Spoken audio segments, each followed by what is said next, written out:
Hi everyone, welcome to Reiki pre-webinar. তো ইয়াতে আজি আমি ফাৰ্ষ্টত ৰেকি কি হয়, ৰেকিৰ অৰিজিন সেইসমূহৰ বিষয়ে চমুকৈ ডিছকাছ কৰিম। তাৰ আগতে মই মোৰ পৰিচয়টো দিব লৈছো। আপোনালোকে চবেই জানে নাম কপিল কাশ্যপ, মই ৰেকিৰ মাষ্টাৰ টিচাৰ প্লাছ ৰেকিৰ গ্ৰেণ্ড মাষ্টাৰ হয়। তো আজি ফাৰ্ষ্ট আমি ৰেকি কি হয়, ৰেকি কিদৰে কাম কৰে, ইয়াৰ যিটো মেথডলজি হয় প্লাছ ইয়াৰ যিটো কাৰিকুলাম হয় সেইটোৰ বিষয়ে আমি চমুকৈ ডিছকাছ কৰিম। লগতে ৰেকিয়ে কেনেকৈ আমাৰ লাইফত চেঞ্জেছ আনিব পাৰে, তো এটা এনাৰ্জিয়ে কেনেকৈ আমাৰ লাইফত চেঞ্জেছ আনে সেইটো আমি চমুকৈ ডিছকাছ কৰিম। ফাৰ্ষ্ট অফ অল আপোনালোক সকলোৱে এবাৰ শ্লাইড লৈ চাব।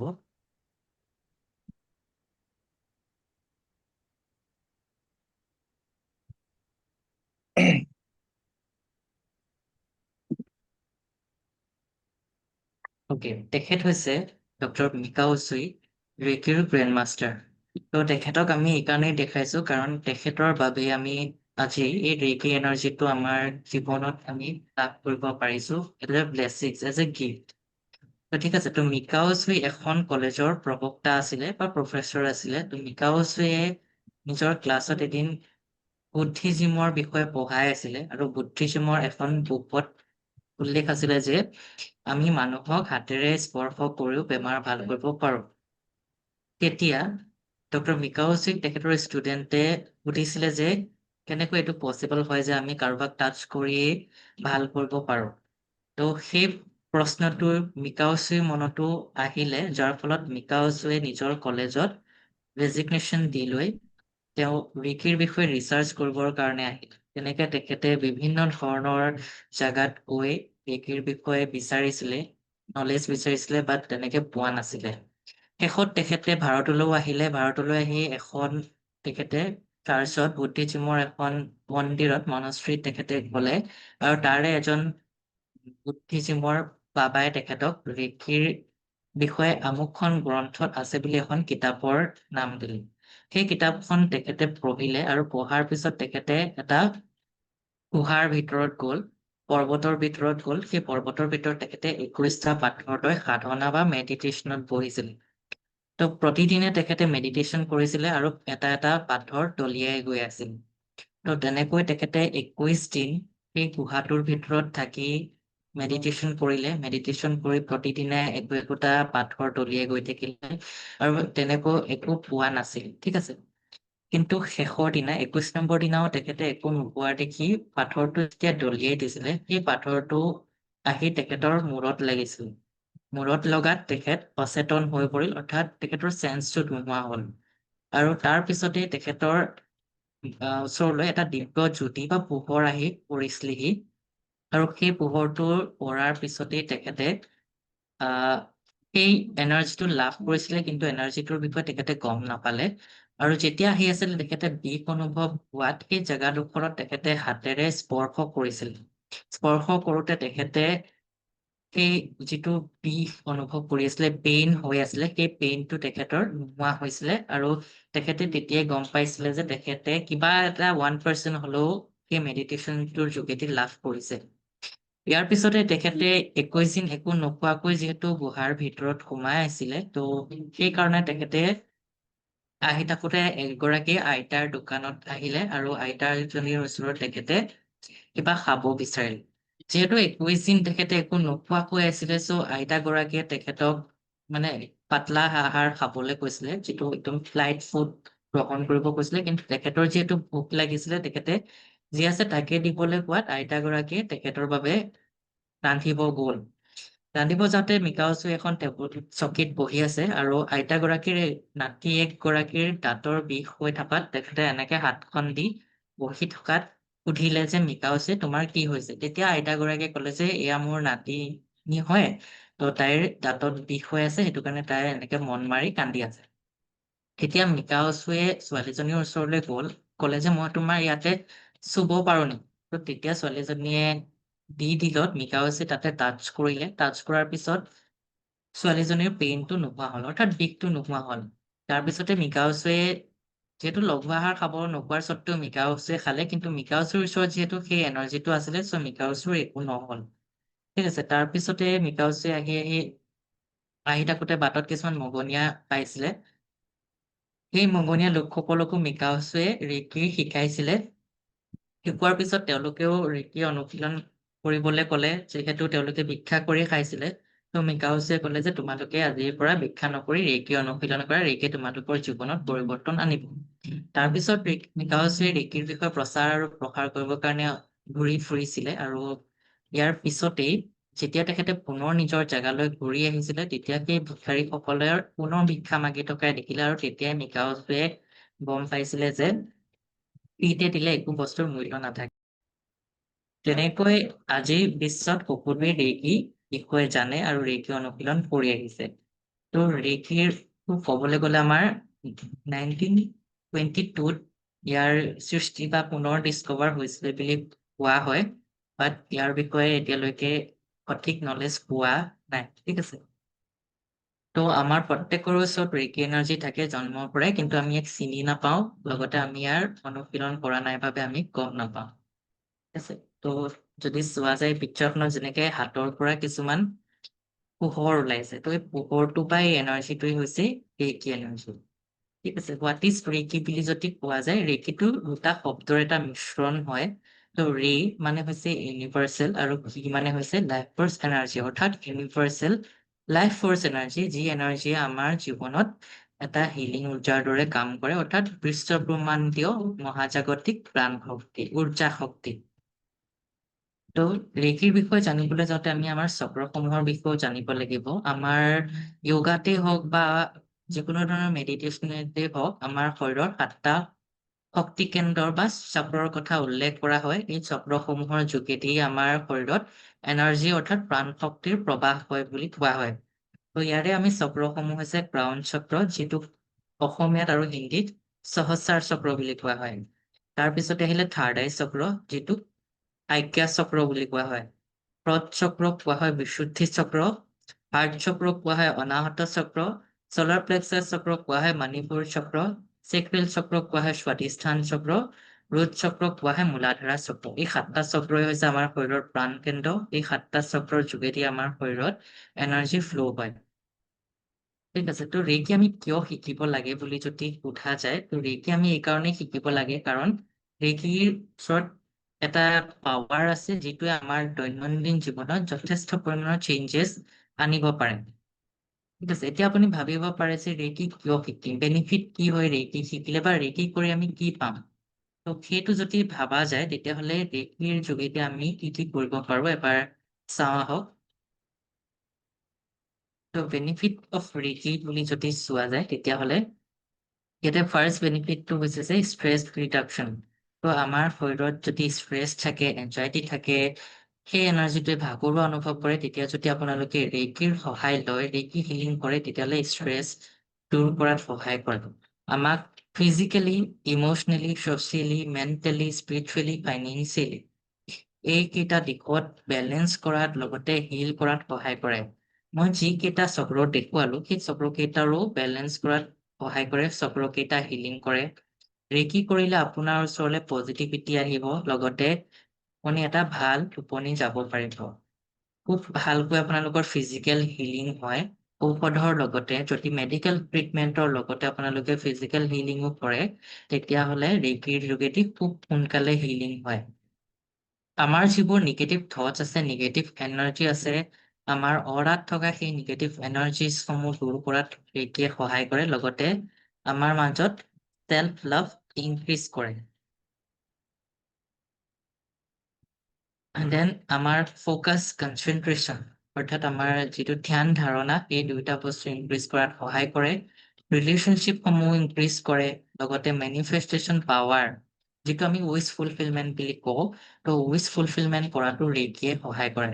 লগতে ৰেকিৰ বহুত বেছি আছে, যিবোৰ আমি কৈ শেষ কৰিব নোৱাৰো, কাৰণ ৰেকিৰ আজি মই প্ৰায় 4.5 year পৰা ৰেকিৰ প্ৰেক্টিচ কৰি আহিছো, আৰু ৰেকিৰ যোগেদি মই বহুতখিনি বস্তু নিজৰ লাইফত চেঞ্জেছ দেখিলো। ফাৰ্ষ্টলি মোৰ মাইগ্ৰেইনৰ সমস্যা আছিলে, যিটো নেকি ৰেকি কৰাৰ পিছত একেবাৰে নাই বুলি ক'লেও ভুল নহ'ব, মুঠতে নায়েই। ঠিক আছে। তাৰপিছতে গেছৰ সমস্যা আছিলে, সেয়া হিল হৈছে। যিটো ফ'কাছ কনচেন্ট্ৰেশ্যন বাঢ়িছে বুলি কৈছো, ফ'কাছ কনচেন্ট্ৰেশ্যন বাঢ়িছে। আগতে মই মানুহৰ আগত ওলাই কথা ক'ব একেবাৰে নোৱাৰিছিলো। মোৰ চেল্ফ লাভ বোলা বস্তুটো নাছিলে, যিটো নেকি ৰেকি কৰাৰ পাছতে যথেষ্ট পৰিমাণে ইনক্ৰিজ হৈছে, লগতে চক্ৰসমূহ বেলেঞ্চ হৈছে। ষ্ট্ৰেছ এনজাইটি বুলিতো নাই। ত' আমি এতিয়া এইবাৰ প্ৰেক্টিচ কৰিম, আহক ৰেকিৰ কেনেকে আমি ৰেকি কৰিম। চ'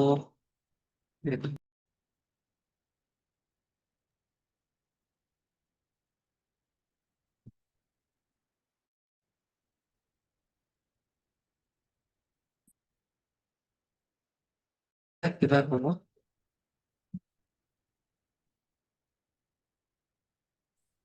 উম, কম। কৈছে শুনা।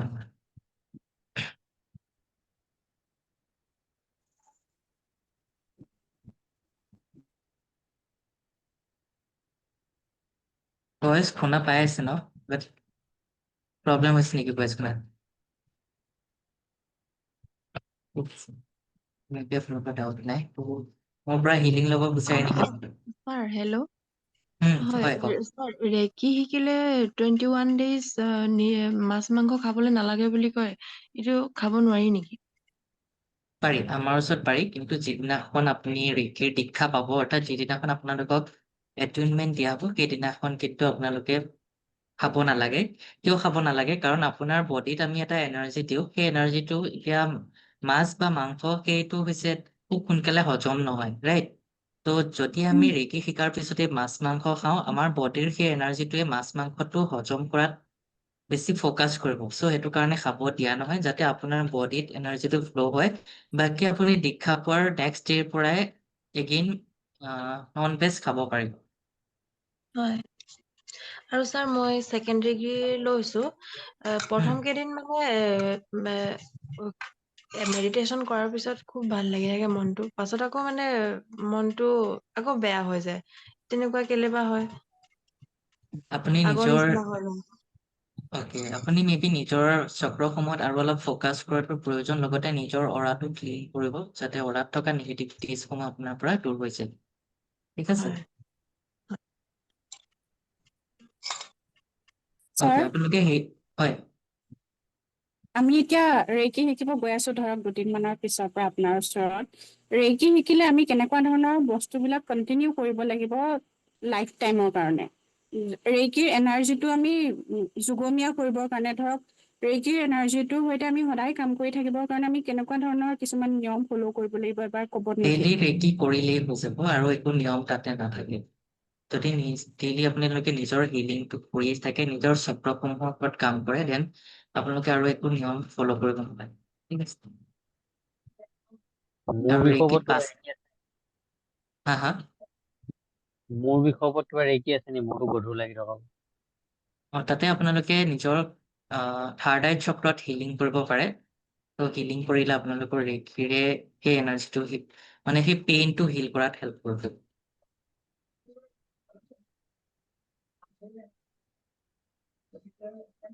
ছাৰ, ৰেকি হিলিং কৰিলে ওপৰৰ পৰা ক্ৰাউন চক্ৰৰ পৰা হিলিং কৰিম নে ৰুট চক্ৰৰ পৰা হিলিং কৰিব লাগিব? এইটো বিষয়ে মোৰ ওচৰত আপুনি সুধিবলে অকমান বা মই এনচাৰ কৰিবলৈ দিগদাৰ হ'ব, কাৰণ আপুনি ক'ত শিকিছে এইটো মই নাজানো। চ' হয়। আমাৰ ওচৰত শিকিলে আমাৰ প্ৰচেছো বেলেগ থাকে। প্ৰতিজন মাষ্টাৰ্ছৰ বা প্ৰতিজন গ্ৰেণ্ড মাষ্টাৰৰে আনচাৰবিলাক বেলেগ বেলেগ থাকে। চ' আপোনাক যিদৰে কোৱা হৈছে সেইদৰে ফ'ল' কৰিব। হয়। চক্ৰ হিলিংটো কেতিয়া কেতিয়া কৰিব লাগে? চক্ৰ হিলিংটো আপোনালোকে দিনটোৰ ভিতৰত কৰিব পাৰে, যেতিয়াই মন যায়, যেতিয়া আপোনাৰ সময় সুবিধা মিলে। কিন্তু পৰাপক্ষত ৰেকি 8টা বজাৰ পিছত ৰাতি নকৰিব, কাৰণ সেইটো সময়ত আমাৰ আশে-পাশে নকাৰাত্মক শক্তিও থাকে। চ' সেইটো কাৰণে আমাৰ ওচৰত কৰিলে মেইনলি আমি মানা কৰো যে গধূলি 8টা বজাৰ পিছত কৰিব নালাগে। বাকী আপোনাৰ যেতিয়াই ৰাতিপুৱা পাৰি? সময় হয়, ৰাতিপুৱা পাৰি।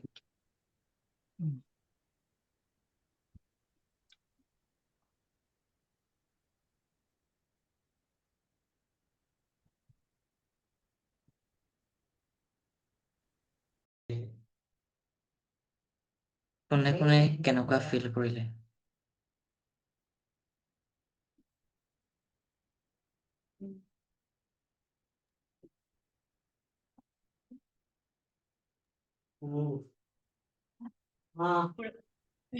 মোৰ হাৰ্ট চক্ৰটো গৰম পাইছে হুম হুম অলপ গৰম অনুভৱ কৰিছো হাৰ্ট চক্ৰটো ওকে লাগিছে ৰিলেক্স ফিল কৰিলো ছাৰ হুম হুম আৰু হোৱাইট কালাৰৰ পোহৰ এটা পালো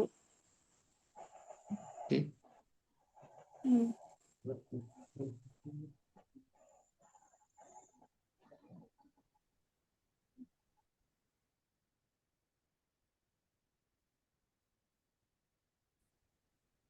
মনটো বহুত পাতল পাতল লাগিছে মানে একদম আৰাম লাগি গৈছে আৰু হুম হুম হুম গ্ৰেট বহুত ভাল লাগিলে গাটো একেবাৰে গোটেইটো গৰম প্ৰথমতে ঠাণ্ডা লাগিছিলে পাছত গোটেইটো গৰম লগা নিচিনা হৈ গ'ল আৰু হাতত মানে কিবা মানে বস্তু এটা অহা নিচিনা লাগিলে কিটকিটাই থকা নিচিনা লাগিলে বাওঁ হাতত তো that is the energy of Reiki সেইটোৱে মোৰ বাওঁ হাতত লাগিছে অলপ কিটকিটনি এটা হুম হুম okay. এতিয়াও তো এতিয়া হাতটো গৰম ফিল কৰি আছো এতিয়াও মানে হুম হাতটো অলপ গৰম গৰমে ফিল কৰি আছো ভাইব্ৰেচন এটা অলপ ভাইব্ৰেচনটো হৈ থাকিব অলপ সময় তো পানী আপোনালোকে খাই ল'ব মেবি ৱাটাৰ কম আছে আপোনালোকৰ বডি উম মোৰতো গধুৰ লাগিব এইটো নৰ্মেল হয় ৰেকিত হেভিনেছ এটা ফিল হ'ব পাৰে ৱেলকাম অ'কে তো এতিয়া কোন কোন ইণ্টাৰেষ্টেড ৰেকি শিকিবৰ বাবে সেইটো এবাৰ চেট বক্সত লিখিব আৰু যদি আপোনালোকে শেষলৈকে থাকে মই আপোনালোকে এটা বোনাছ দিম মোৰ ফালৰ পৰা এখন কি দিম এতিয়া নকওঁ পিছত কৈ আছো কিন্তু কিবা এটা দিম অ'কে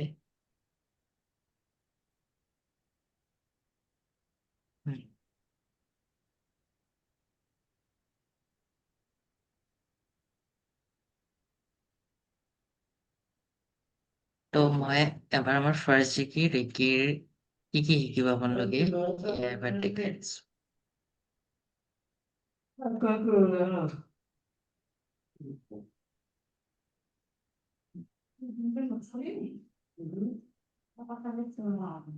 Okay.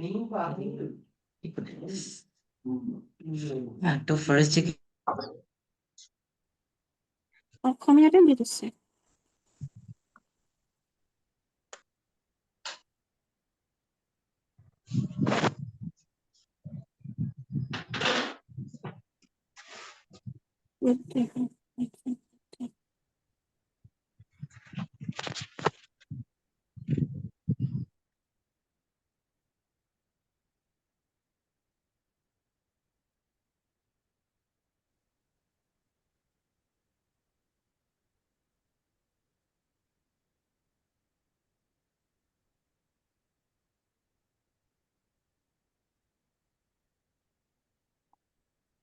খুব ধুনীয়া কন্টেন্টটো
hello' hello' hello'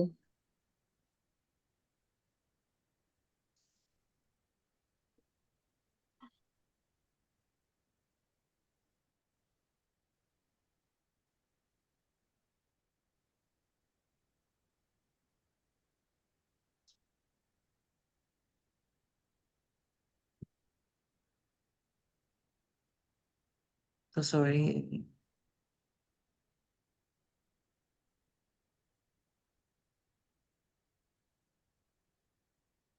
Okay, again, first of all, so to ৰেকিৰ ইতিহাস বা হিষ্ট্ৰী অফ ৰেকি, দেন ৰেকিৰ পঞ্চনীতি, ৰেকিৰ 4টা স্তম্ভ,